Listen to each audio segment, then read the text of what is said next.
RCF.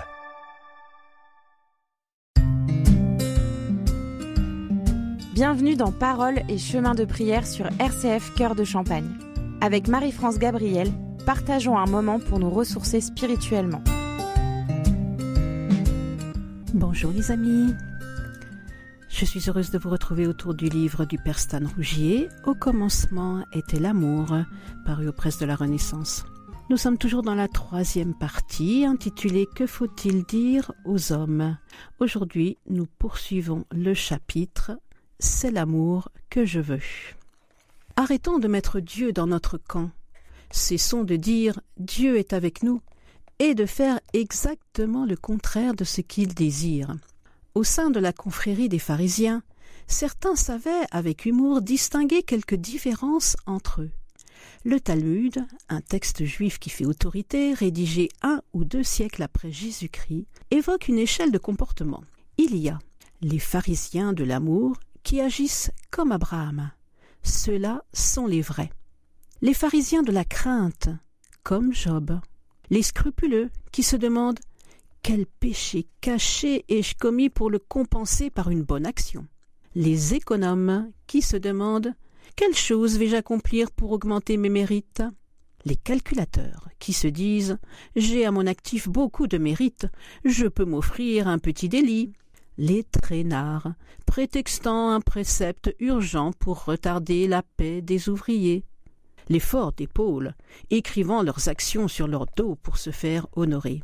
Jésus se comporte comme un médecin qui cherche à guérir l'homme de son mal. Il est confronté à 2 types de maladies, celle de la faiblesse et celle de l'orgueil. Maladie de faiblesse. Publicains, prostituées, femmes adultères et tous ceux qui l'ont trahi savent comment Jésus se comporte à leur égard.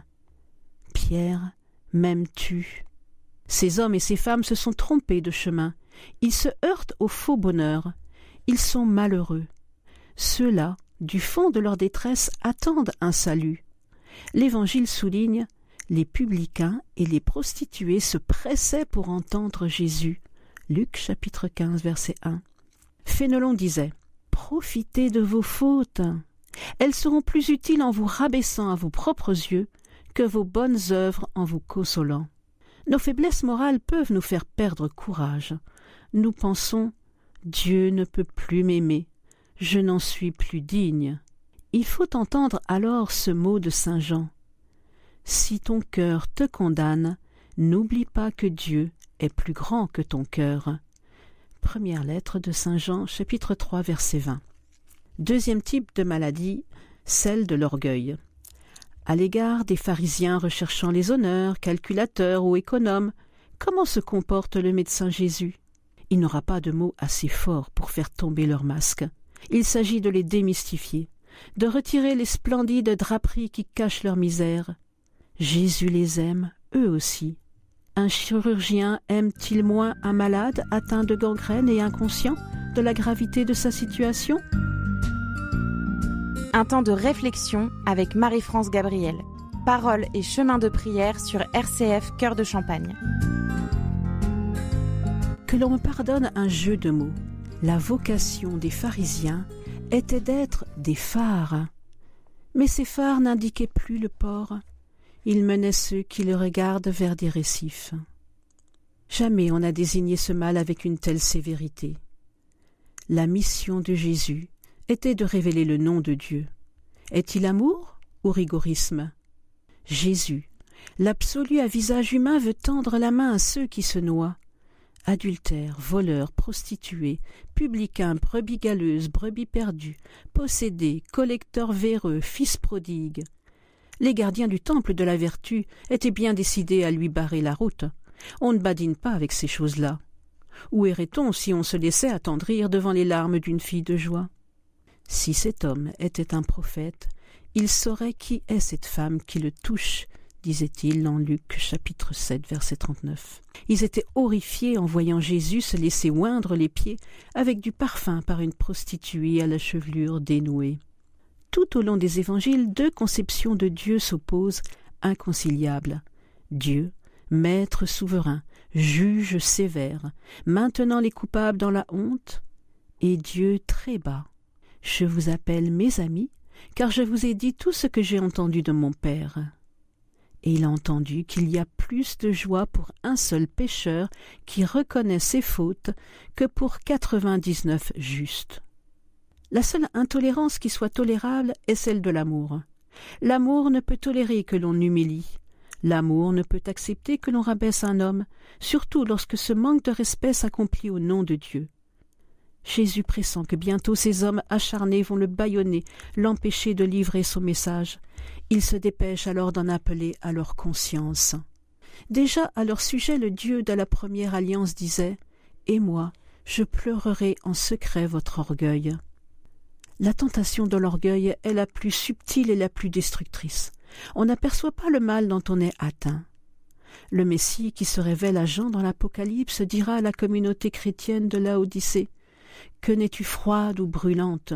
Tu dis « Je suis riche, je me suis enrichi, je ne manque de rien. » Mais tu ne sais pas que tu es misérable, pitoyable, pauvre, aveugle et nu. Apocalypse chapitre 3 versets 15 à 17. Ainsi nous pouvons imaginer la joie du Christ lorsqu'un pharisien, nommé Saül de Tarse, chef spécialisé dans l'élimination des impurs, prononcera un jour cette prière « Mon Dieu, prends pitié du pharisien que je suis. » Un moment de prière avec Marie-France Gabriel. Paroles et chemin de prière sur RCF Cœur de Champagne. Éloigne de nous la tentation de l'orgueil qui fait que nous ne voulons pas reconnaître nos torts et nos fautes. Donne-nous de puiser dans le sacrement de la réconciliation l'eau vive de ton amour. Car, comme le disait saint Jean, si ton cœur te condamne, n'oublie pas que Dieu est plus grand que ton cœur. Avant de nous quitter, je vous propose d'écouter un chant du groupe Jubilate et Pop Louange, chant intitulé « Pénitence ». Mon Dieu, j'ai un très grand regret de vous avoir offensé, parce que vous êtes infiniment bon et infiniment aimable, et que le péché vous déplaît, et que le péché vous déplaît. Mon Dieu, j'ai un très grand regret de vous avoir offensé, parce que vous êtes infiniment bon et infiniment aimable,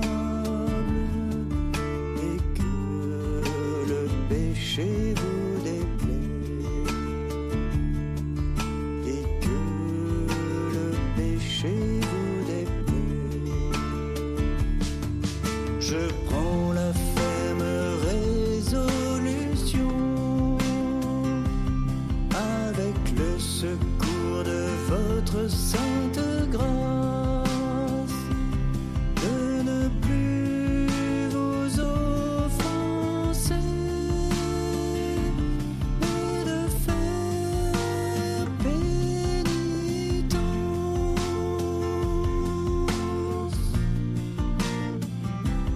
Amen.